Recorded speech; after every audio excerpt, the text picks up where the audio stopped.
Bonjour et bienvenue à tous.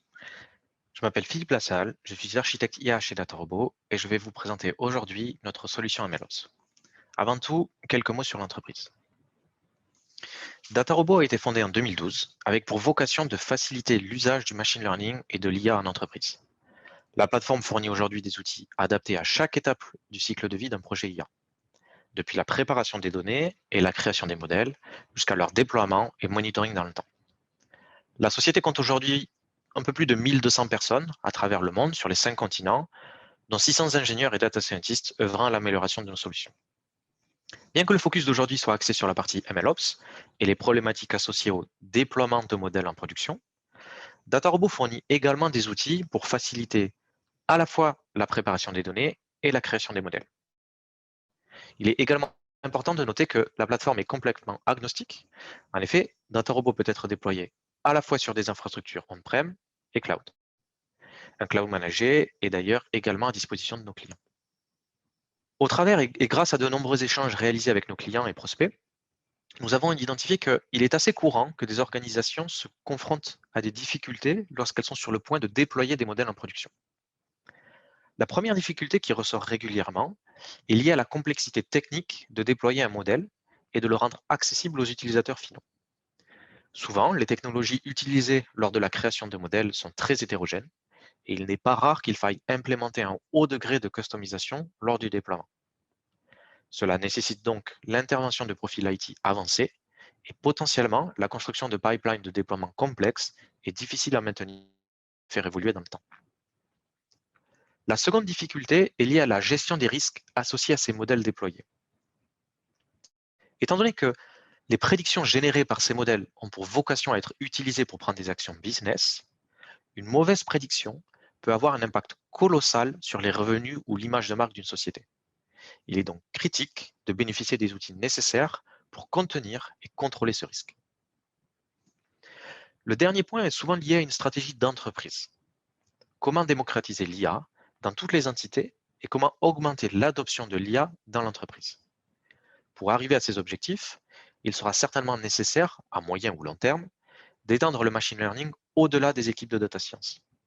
Il faut se doter d'outils qui puissent être utilisés à la fois par des utilisateurs avancés, comme des data scientists, mais également par des experts métiers ou des data analysts. Il faut donc s'assurer que le pipeline et le processus de mise en production soient adaptés à ces deux populations pour ne pas se fermer de porte. Vous l'aurez compris, l'outil MLOps de DataRobot a pour objectif d'aplanir ces difficultés et nous allons voir ensemble comment on procède. Le premier constat que l'on fait en règle générale, c'est que les outils disponibles pour la création de modèles de machine learning sont très nombreux. Il existe de nombreux langages adaptés au machine learning, R et Python par exemple, pour n'en citer que deux. Il y a donc une grande diversité de langages, de librairies, d'outils disponibles pour la création de modèles, mais tous ont pour vocation à être déployés en production.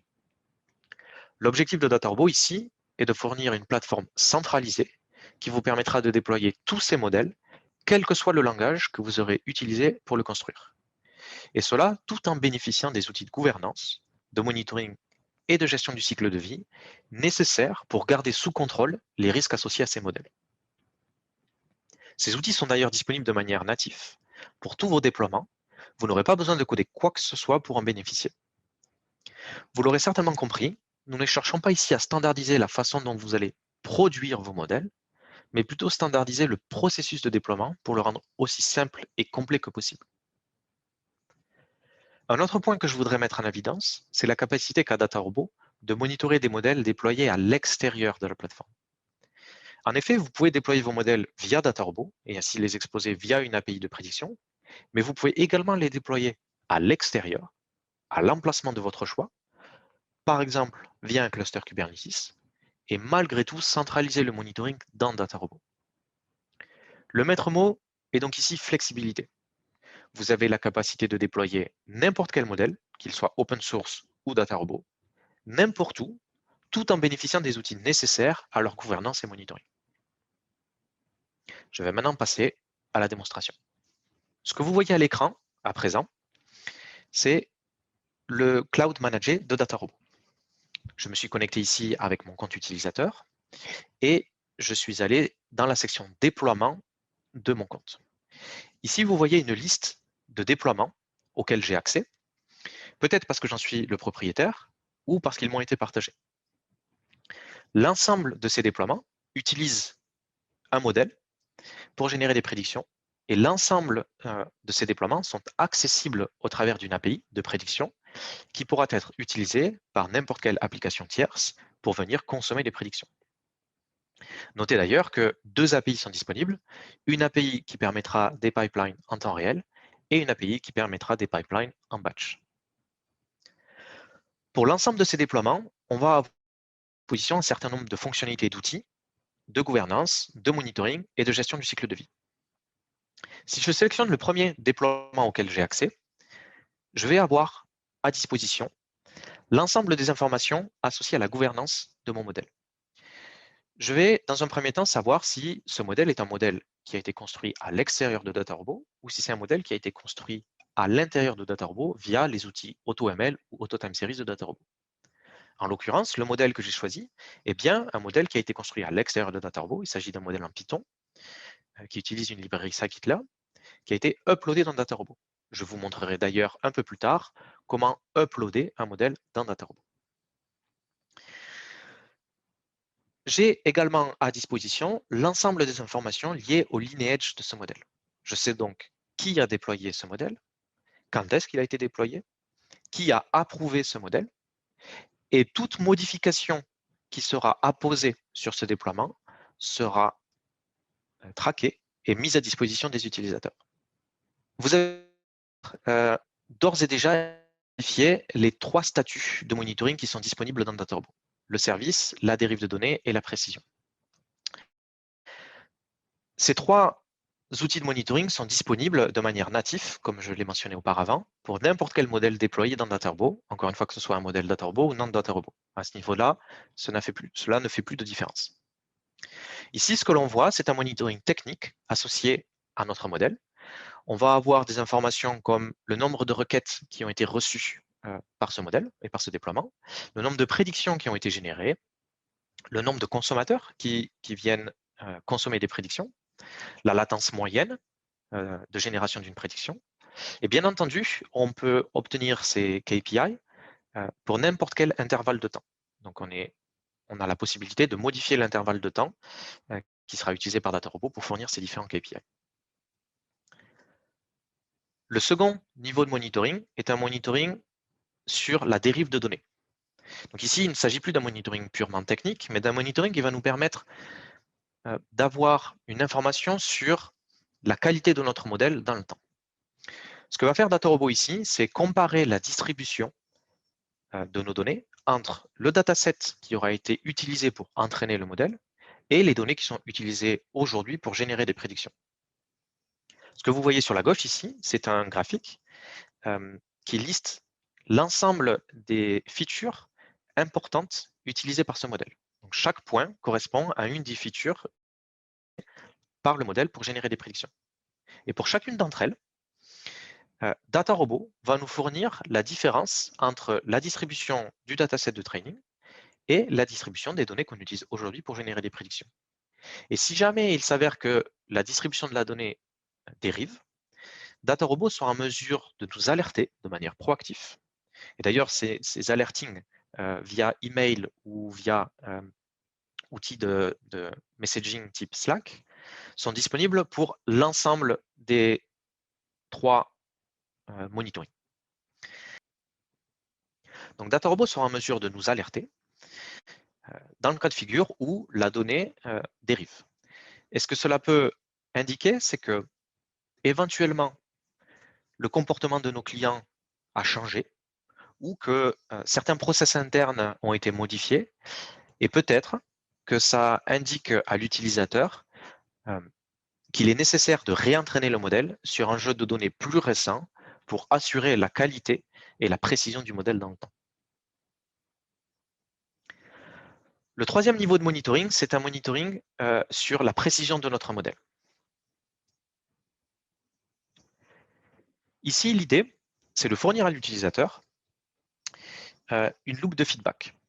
Donc, la possibilité pour l'utilisateur de venir uploader dans DataRobot des informations additionnelles qu'il pourra collecter après avoir généré des prédictions. Il s'agit des valeurs réelles.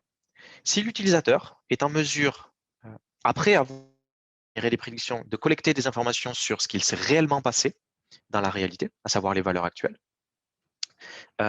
et qu'il est en mesure de collecter et d'uploader ces informations dans DataRobot, DataRobot pourra lui fournir deux informations. La première étant un graphique qui fournira la précision dans le temps du modèle, ainsi qu'un second graphique qui comparera les valeurs prédites avec les valeurs réelles. Pour vous donner un exemple, si vous souhaitez prédire le churn de vos clients et que vous prédisez si un client va churner dans les 3 prochains mois, à l'issue de ces 3 mois, vous savez si votre client a churné ou non. Et si vous êtes en mesure de collecter cette information, vous pouvez ensuite l'uploader dans DataRobot et DataRobot vous fournira ces deux monitoring.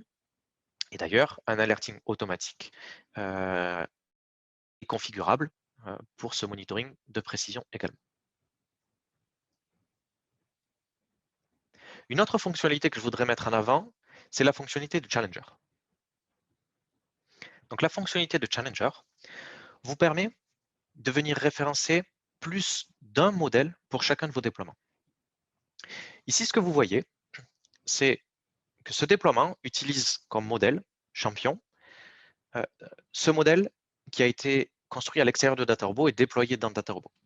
Le modèle champion est le modèle utilisé pour générer des prédictions lorsque un call à l'API est envoyé. C'est donc le modèle utilisé pour générer des prédictions au travers de votre pipeline de production.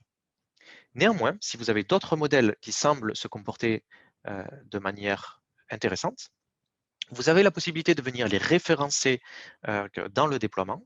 Donc ici, en l'occurrence, j'ai référencé 3 modèles Challenger. Et ce que va faire DataRobot, c'est qu'il va vous permettre de comparer les prédictions et la précision de l'ensemble de ces modèles les uns par rapport aux autres. Et à tout moment, si jamais vous identifiez qu'un de vos modèles Challenger semble se comporter de manière plus précise que le modèle champion, vous pouvez venir promouvoir le modèle Challenger. Et c'est bien ce modèle Challenger qui deviendra le modèle champion et qui sera, à partir de maintenant, utilisé pour générer des prédictions en production. En l'occurrence, ici, vous l'avez peut-être remarqué, le modèle champion est un modèle construit à l'extérieur de DataRobot et les modèles Challenger sont des modèles qui ont été construits par la fonctionnalité AutoML de DataRobot. Donc, vous pouvez combiner différentes approches si vous le souhaitez et contrôler dans le temps laquelle se comporte le mieux.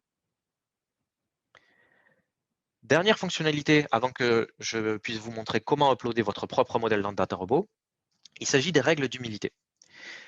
Ici, l'idée, c'est de pouvoir, dans certains cas de figure, venir overrider, venir surcharger la prédiction qui aura été générée par le modèle. En l'occurrence, ce modèle est un modèle qui permet de prédire si un individu va faire un défaut de paiement dans le cadre d'un prêt à la consommation. Ici, la première règle qui a été implémentée est la suivante. Si jamais la prédiction qui est fournie par le modèle est inférieure à ce montant ou supérieure à ce montant, je vais overrider la prédiction et je vais refuser de fournir le prêt. Et la raison pour laquelle je vais refuser de fournir le prêt, c'est que les prédictions que je vais obtenir sont tellement extrêmes que je ne vais pas avoir un degré de confiance suffisant pour pouvoir fournir le prêt à cet individu. La seconde règle qui a été implémentée, celle-ci ne s'appuie pas sur le résultat de la prédiction, mais s'appuie sur une des features, la valeur d'une des features qui aura été utilisée pour générer. En l'occurrence ici, le salaire annuel, si je reçois une demande de prédiction pour un salaire annuel inférieur à 10 ou supérieur à 1 million, je vais, dans ce cas de figure-là, également surcharger la prédiction et refuser le prêt. L'idée ici, c'est que cette feature drivant énormément de signal dans mon modèle, étant donné que ces valeurs sont également beaucoup trop extrêmes, je ne vais pas avoir un degré de confiance suffisant pour fournir le prêt à cet individu. Et du coup, je vais venir overrider cette prédiction. Il est d'ailleurs possible de ne pas venir overrider la prédiction et de venir uniquement loguer cette information pour analyse ultérieure. Et ici, vous avez une information. Vous pouvez identifier à quel moment ces règles ont été enclenchées, combien de fois, et ça vous permet de les suivre dans le temps.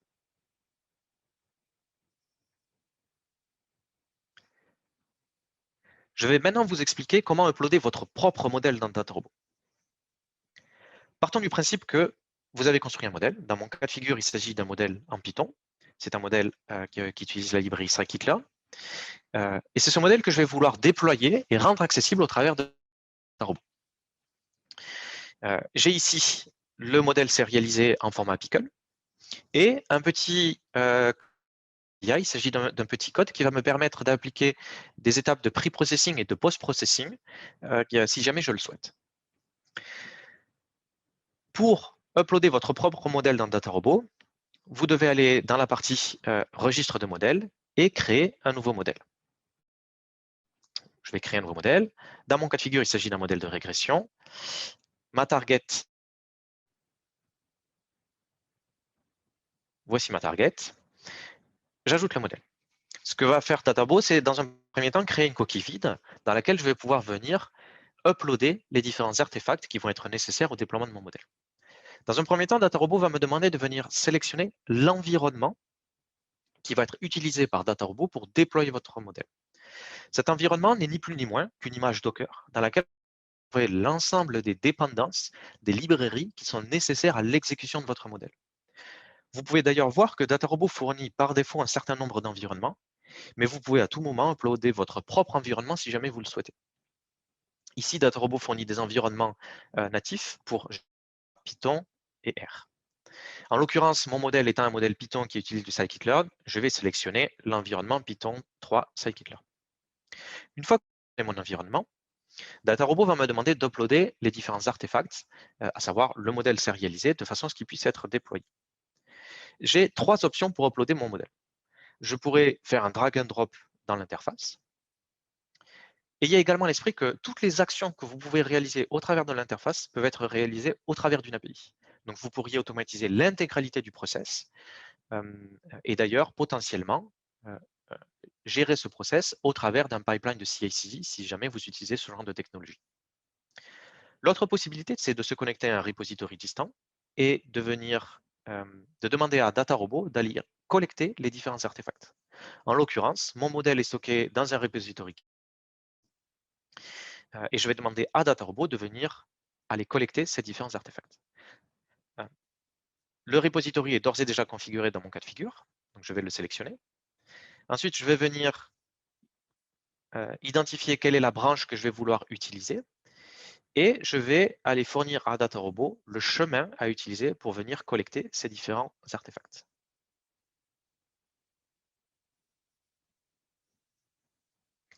Une fois les artefacts chargés, vous avez peut-être d'ores et déjà identifié que DataRobot va créer une première version de ce modèle. Et vous remarquerez qu'à chaque fois que l'on modifiera ou qu'on ajoutera un fichier à ce modèle, DataRobot viendra créer une nouvelle version. En l'occurrence, dans mon cas de figure, le README et le modèle metadata ne sont pas nécessaires et vous voyez qu'à chaque fois que je modifie quoi que ce soit, DataRobot vient incrémenter une nouvelle version. L'utilisateur a également la possibilité, s'il le souhaite, de venir uploader dans DataRobot un petit fichier qui s'appellera requirement.txt et qui viendra lister l'ensemble des librairies, l'ensemble des prérequis nécessaires à l'exécution de ce modèle. En l'occurrence, les librairies Python qui sont utilisées dans ce code. Si je upload ce fichier dans DataRobot, DataRobot va automatiquement comparer les librairies que j'ai listées avec les librairies d'ores et déjà disponibles dans l'environnement que j'ai sélectionné. Et dans le cas de figure où ces librairies ne seraient pas déjà disponibles dans cet environnement, DataRobot pourra créer pour vous un nouvel environnement qui cette fois contiendra l'ensemble des prérequis que vous aurez listés.